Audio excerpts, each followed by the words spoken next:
Genèse chapitre 35, Bible de Jésus-Christ. Or Dieu dit à Jacob, lève-toi, monte à Bethel et demeure-y. Là tu y dresseras un autel au Dieu qui t'apparut lorsque tu fuyais Ésaü ton frère. Jacob dit à sa famille et à tous ceux qui étaient avec lui, ôtez les dieux des étrangers qui sont au milieu de vous. Purifiez-vous et changez de vêtements.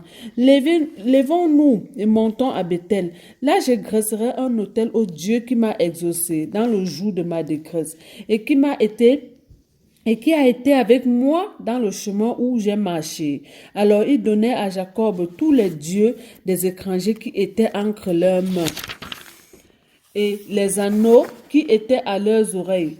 Et il les cacha sous un térébin qui est près de Sichem.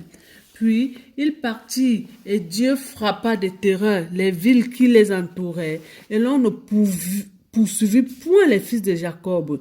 Ainsi Jacob et tout le peuple qui était avec lui arrivaient à Luz qui est à Bethel dans le pays de Canaan.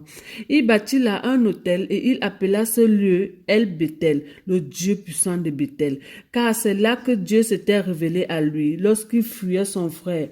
Déborah, nourrice de Rebecca, mourut et elle fut ensevelie au-dessous de Bethel sous un chêne auquel on donna le nom d'Alon Bakouk, chêne de pleurs. Dieu apparut encore à Jacob après son retour de Paddan Aram et il le bénit. Dieu lui dit, ton nom est Jacob, mais tu ne seras plus appelé Jacob, car ton nom sera Israël. Et il lui donna le nom d'Israël. Dieu lui dit aussi, je suis le Dieu Tout-Puissant. Sois fécond et multiplie. Une nation et une multitude de nations naîtront de toi, et des rois sortiront de tes rangs. Je te donnerai le pays que j'ai donné à Abraham et à Isaac, et je le donnerai à ta postérité après toi.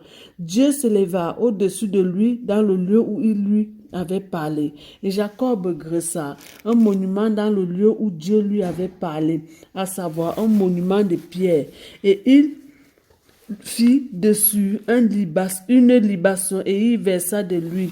Jacob donna le nom de Bethel au lieu où Dieu lui avait parlé. Puis il partit de Bethel et il y avait encore une certaine distance jusqu'à Ephrata.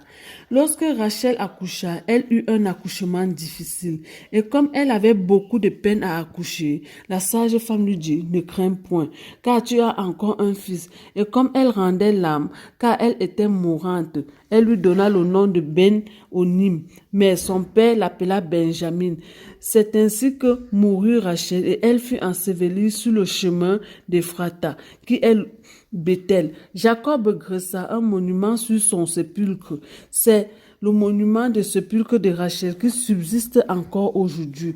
Puis Israël partit et dressa ses tentes au-delà de Midar-Eda. Et il arriva que quand Israël habitait dans ce pays-là, Ruben vint et coucha avec Bila, concubine de son père, et Israël la prit. Or, Jacob avait 12 fils. Les fils de Léa étaient Ruben, premier-né de Jacob, Siméon, Lévi, Juda, Issachar et Zabulon. Les fils de Rachel, Joseph et Benjamin. Les fils de Bila, servante de Rachel, Dan et Nephtalin. Les fils de Zippa, servante de Léa, Gad et Aser. Ce sont là les enfants de Jacob qui lui naquit à Paddan Aram.